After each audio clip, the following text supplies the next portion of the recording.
about creating a video that entails my whole fitness story for a while. And so I was kind of brainstorming ideas for it, and I wanted to share kind of how I got into the fitness industry, how I started fitness training in the first place and strength training, and how it changed my life. And then I thought, you know what? There are so many videos like that out there, and I probably will create one like that in the future, but this video is gonna be the nitty-gritty. This is gonna be the real deal, exactly no BS, why I got into fitness in the first place, and why I was inspired to make a change in my own body and my own life, and why my mission and my purpose in life is to help you guys do the same thing. So from a young age, I was a dancer. I started dancing when I was 3 years old, so I always kind of had a little bit of an athletic background to my history, but at the same time, I wasn't really the most active kid. I was kind of just coloring all the time and playing school and doing random stuff, sitting down, like reading, which is great and everything, but I was never super athletic.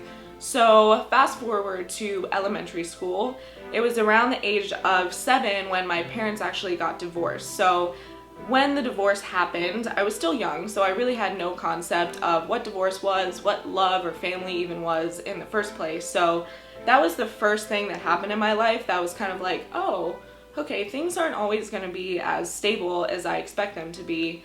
So from there, it was kind of a constant battle between whether or not I should be with my mom or whether or not I should be with my dad, and it was kind of like growing up with two different ideas of the standards that I should hold, where on my mom's side, it was like I could do everything right, I always was perfect in her eyes, and then my dad was kind of the opposite, not in a bad way. He just had very high standards for me, and he always told me that he would love me whether or not I got a F or an A or whatever, but because I was an only child, I have two half brothers, but primarily raised by my parents, I was the only child who their attention and their focus was on. And my mom has 4 brothers and sisters, so I was the only child out of them for a while. So you can kind of see how I was always the focus and always under the limelight for my family, which was great, and I was spoiled as a child, and I won't deny that.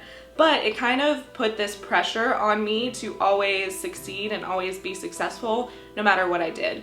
And that is 100% why I turned out the way I did today.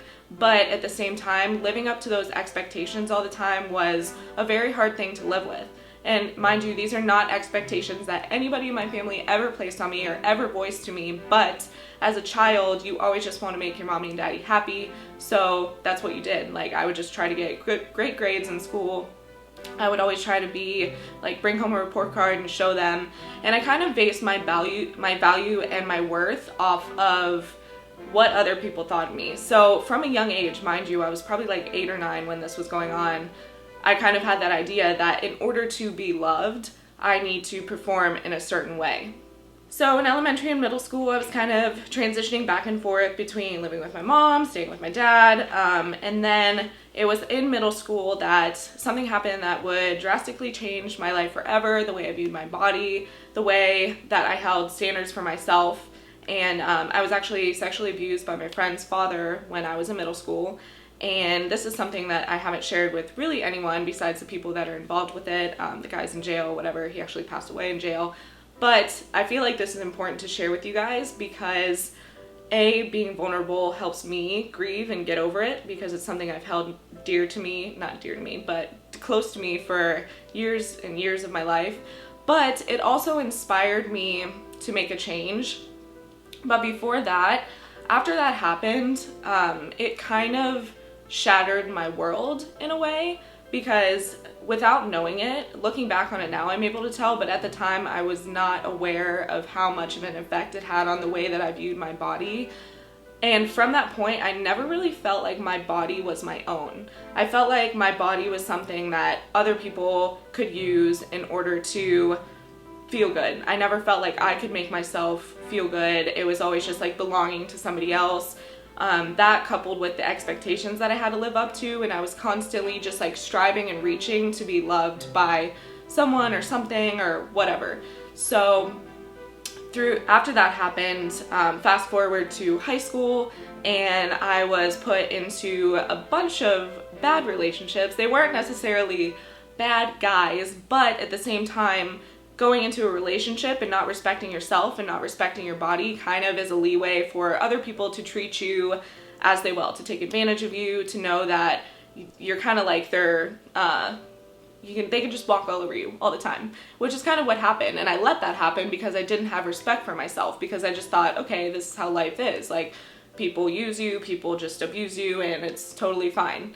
And granted, my parents were there throughout this whole thing and reassured me that this was not the case, but as a child, and when you're trying to internalize these things and grieve over them, it's kind of the idea that you set up for yourself.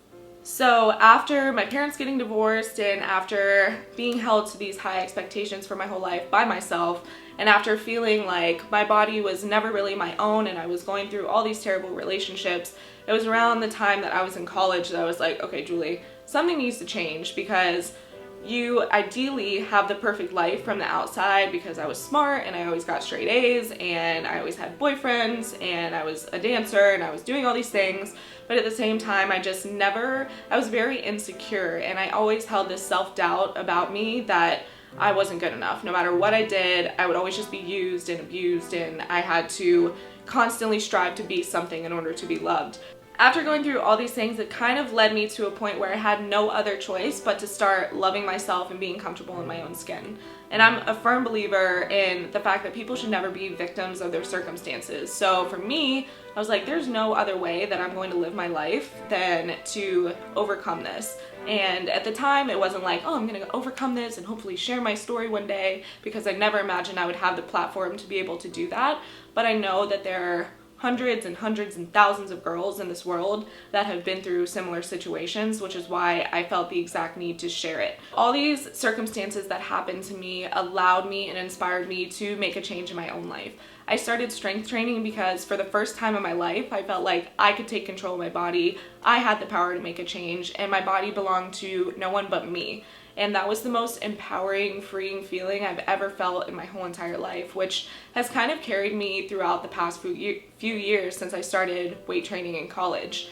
I wasn't weight training out of a place of shame or hatred for my body. Rather, it was from a place of love, because I knew that if I loved myself enough, I would do positive things to change my body, and that no one else would have the power over my body except for me. I think in the fitness industry, so many people try to shame their way into loving themselves or changing their body by they hate the way they look, so they try to go to the gym 24/7 and nothing is ever good enough. But for me, it was always out of a place of love and appreciation of my body for finally feeling strong and able and capable and powerful for the first time. So because I was operating out of a place of love versus out of a place of shame, I was able to see great changes in my body. And it's not like I ever reached my goal and was like, oh, I look like crap. Since I started weight training, it's given me the confidence and the empowerment in order to completely transform the way that I look at my body and the way that I look at my life. Because at the end of the day, yeah, it's about the way your body looks, and strength training makes you feel great and whatever, but it goes so far beyond being super shredded and having abs and all this stuff. It's like, are you able to have quality relationships in your life? Are you healing from things that have happened in your past? And for me, strength training was the avenue to be able to do that, because it helped me channel all my frustration and anger. It helped me finally feel confident for the first time and feel like I had ownership over my body. So that is my mission, and this was very uncomfortable and very vulnerable to share with a million of random strangers on the internet. But at the same time, if even just one of you listens to this and something similar has happened to you in the past, just know that you are not alone. Know that that person that took that away from you, that self-confidence, and took your power seemingly away from you, that doesn't have to have control over your life. Whether your parents have been divorced, whether you've been through sexual abuse, whether you've had all kinds of terrible things happen to you, it's not the end of your life. You have the power and the choice to live every single day like it's your last day. As cheesy and as corny as that sounds, you have the power to regain your confidence. You have the power to appreciate and love your body, and you deserve to, because everybody deserves to go through this life working to better themselves.